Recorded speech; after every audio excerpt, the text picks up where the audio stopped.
सभी पाठकों से निवेदन है कि ये कहानी पूरी तरह से काल्पनिक है और लेखक के मन में हुई एक अकस्मात उपज है। इस कहानी का वास्तविकता से कोई संबंध नहीं है। इस कहानी में उपयुक्त किए गए सभी स्थान और पात्र काल्पनिक हैं। लेखक ने ये कहानी सिर्फ मनोरंजन के लिए लिखी है।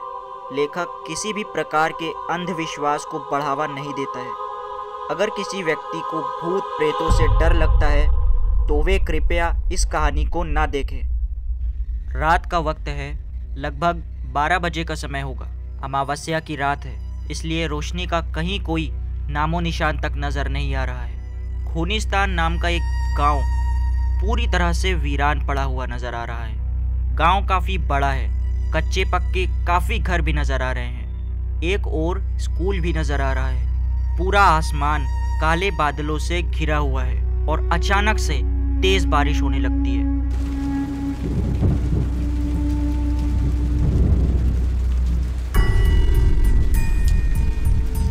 इस सुनसान रात में एक पेड़ की डाल पर बैठा उल्लू लगातार आवाज निकाल रहा है।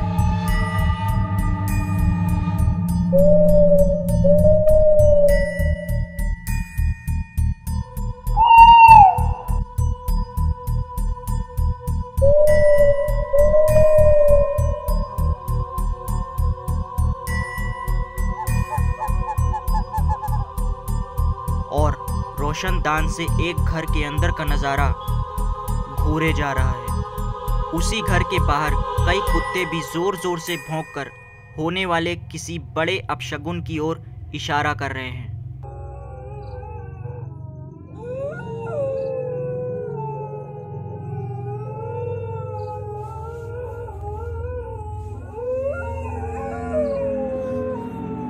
एक जानलेवा सन्नाटा हर ओर पसरा हुआ है, जो किसी व्यक्ति को डराने के लिए काफ़ी है। झिंगुरों और जुगनुओं का शोर रात की इस भयानक शांति में कुछ कुछ बाधा पैदा कर रहा है। अचानक से आसमान में तेज बिजली चमकती है।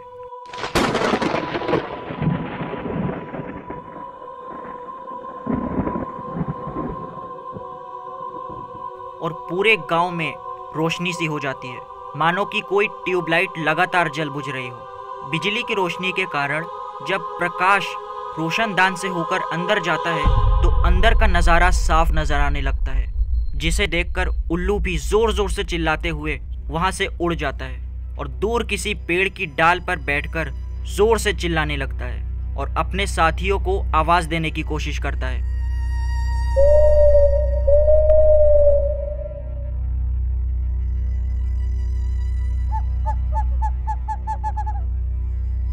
रोशनदान वाला घर पूरी तरह से टूटा फूटा हुआ है। अंदर एक कमरे में घना अंधकार छाया हुआ है, लेकिन बीच में हवन कुंड है जिसमें आग जल रही है।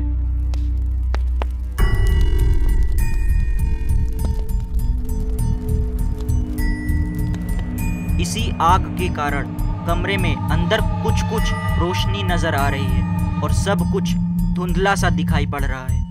आग के सामने एक नौजवान आदमी बैठा है, जिसने अपने दोनों हाथ जोड़ रखे हैं और लगातार डर के मारे कांपे जा रहा है। उसी नौजवान से कुछ दूर सामने एक अघोरी बैठा हुआ है। उस अघोरी को अगर रात में कोई देख ले तो उसे साक्षात काल के दर्शन हो जाए। अघोरी ऐसा दिख रहा है। अघोरी का मुंह पूरी तरह से कोयले की तरह काला है। गहरी बड़ी काली आंखें, काले होठ, बड़े बड़े भयंकर काले बाल जो उसके चेहरे को चारों ओर से घेर रहे हैं। वो अघोरी लगातार कुछ मंत्र बुदबुदा रहा है।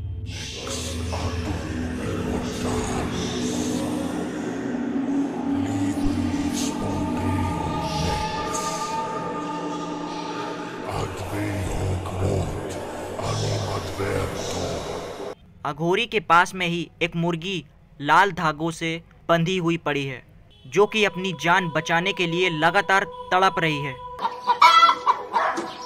अघोरी कुछ मंत्र बुदबुदाते हुए एक गहरा, तीखा, नुकीला चाकू उठाता है और उस मुर्गी को आग के ऊपर करके एक ही झटके में मुर्गी की गर्दन काट देता है। मुर्गी का सर कटकर आग में गिर जाता है और आग पहले से भी अधिक बढ़ जाती है।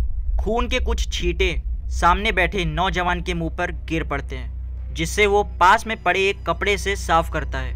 मुर्गी का सर कटा शरीर अभी भी अघोरी के हाथ में ही है, जो लगातार तड़पे जा रहा है। लेकिन अघोरी मानो कि जैसे दिल ही नहीं है उसके पास। उस सर कटे शरीर से लगातार खून टपक रहा है, जैसे कि नल से पानी टपकता है।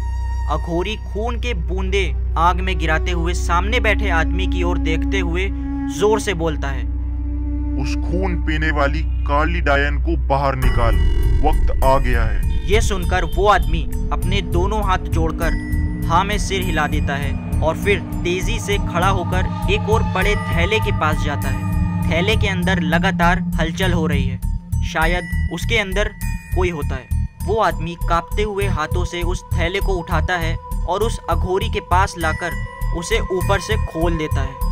थैले के खुलते ही एक काली बिल्ली बाहर निकलती है, जिसकी आंखें गहरी लाल हैं, मानो उसकी आंखों में खून उतर आया हो। पूरा शरीर गहरा काला है, कहीं पर और किसी रंग का कोई नामो निशान नहीं। बिल्ली जोर से चिल्लाती है,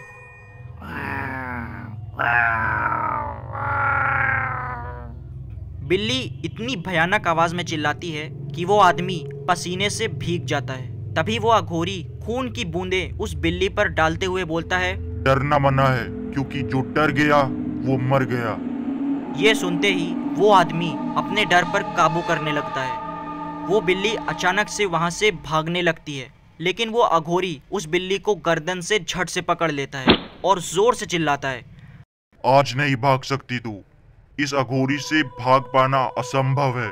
तेरे जैसे लाखों डाकनियों को मैंने उसकी असली औकात दिखाई है, फिर तू मेरे सामने क्या चीज है।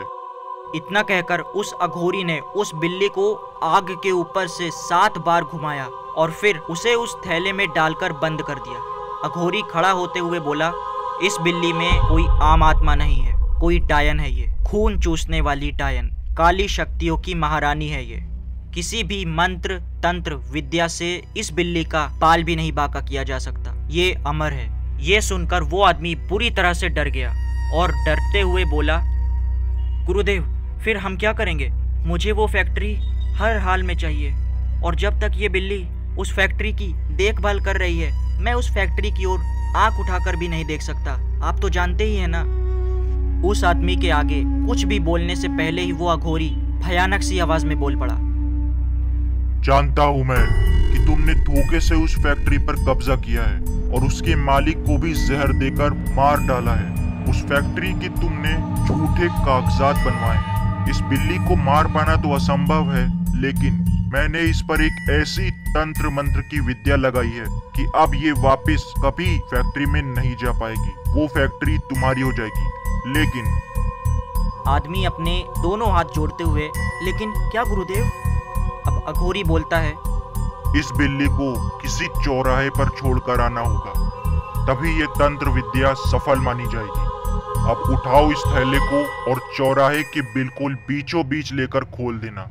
आदमी डरते हुए कुछ पूछता है, लेकिन गुरुदेव, बिल्ली अगर मेरे पीछे आ गई तो? अघोरी जोर से चिल्लाता है, तुझे कितनी बार समझाया है कि डर मत, जो डर गया वो मर गया। ये बिल्ली तेरे पीछे नहीं आएगी, बस इतना ध्यान रखना कि पीछे मुड़कर मत देखना। तुझे ये जरूर लगेगा कि कोई तेरा पीछा कर रहा है, लेकिन चाहे कुछ भी हो जाए, पीछे मुड़कर मत देखना, समझा? आदमी ने वो थैला उठाया और डरते हुए चुपचाप हाँ में सिर हिला दिया। अघोरी खड़ा होते हुए बोलता है, जल्दी जा और जल्दी आ। काम होते ही हम दोनों को इस खूनी स्थान से भाग निकलेंगे, वापस कभी यहाँ आएंगे भी नहीं। आदमी तेजी से घर से बाहर निकलता है और चारों ओर नजर दौड़ाई। बाहर घना अंधकार छाया हुआ था।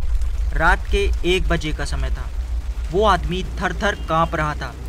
बाहर बहुत तेज बारिश हो रही थी, बिजली तेजी से कड़क रही थी और उस आदमी की कंपन और बढ़ गई। वो इतना तेज कांपने लगा जैसे वो बिजली उसे ही लग गई हो, जैसे वो बिजली उस पर ही आके गिरी हो। तभी एक उसके पास वाले थैले में वो बिल्ली लगातार आवाज़ें कर रही थी और बाहर आने के लिए छटपटा रही थी। उस आदमी ने एक लंबी सांस भरी और उस थैले को कार में रखा। फिर झट से कार स्टार्ट करके तेजी से चौराहे की ओर निकल गया। आदमी ने एक और कार रोकी और बाहर निकला। उस थैले को अपने हाथ में उठाया और धीरे धीरे अपने कदमों को घसीटते हुए चौराहे की ओर बढ़ने लगा।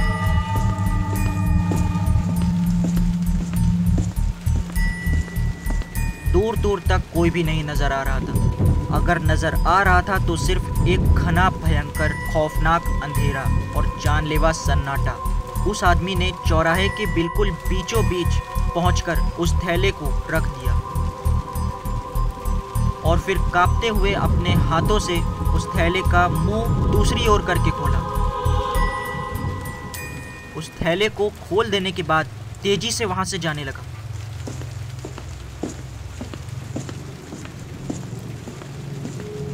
अचानक से उसे लगा कि कोई उसका पीछा कर रहा है,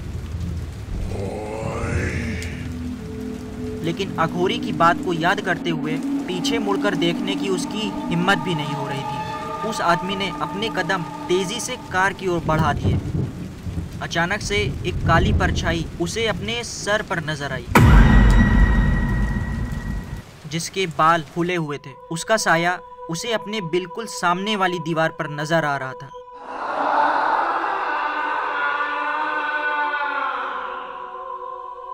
वो आदमी थर थर कांपने लगा। अब उसे बिल्कुल समझ नहीं आ रहा था कि उसे क्या करना है। उसका दिमाग बिल्कुल ठप हो गया था और अचानक से किसी औरत के जोर जोर से हंसने की आवाज और पायलों के बजने की आवाज उसके कानों में आने लगी।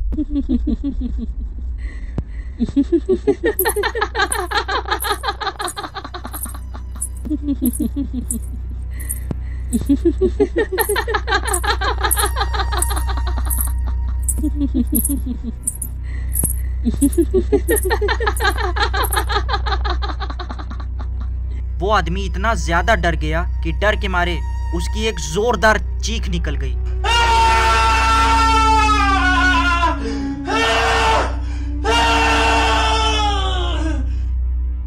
और उसने अपनी पेंट में ही पेशाब कर दिया, लेकिन अभी भी उसने पीछे मुड़कर नहीं देखा। अचानक से किसी ने उस आदमी के कंधे पर हाथ रखा और धीरे से उसके कान में किसी औरत की आवाज आई, तुम्हें फैक्ट्री चाहिए? मैं देती हूँ तुम्हें फैक्ट्री। यह सुनकर वो आदमी इतनी जोर से कांपने लगा कि जैसे कोई स्प्रिंग दबाने पर कंपन करने लगता है। वो आदमी थर थर कांपते हुए तेजी से कार की ओर भागने लगा। तभी अचानक से उसके आगे वही काली बिल्ली सामने आ जाती है, जिसे उसने अभी अभी पीछे चौराहे पर छोड़कर आया था।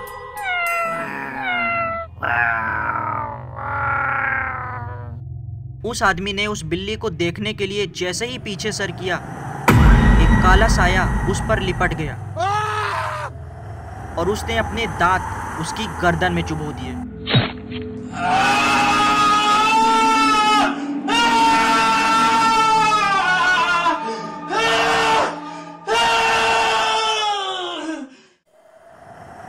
आदमी सड़क के दूसरी ओर कुछ पौधों के बीच में जा गिरा और वो काला साया धीरे से उस आदमी के कान में बोला, उस बूढ़े ने कहा था ना कि पीछे मत देखना, फिर क्यों देखा? वो आदमी जोर जोर से दर्द से कहरा रहा था और कुछ ही देर में उस आदमी का शरीर पूरी तरह से सफेद पड़ गया। उस काले साये ने उसका सारा खून चूस लिया था।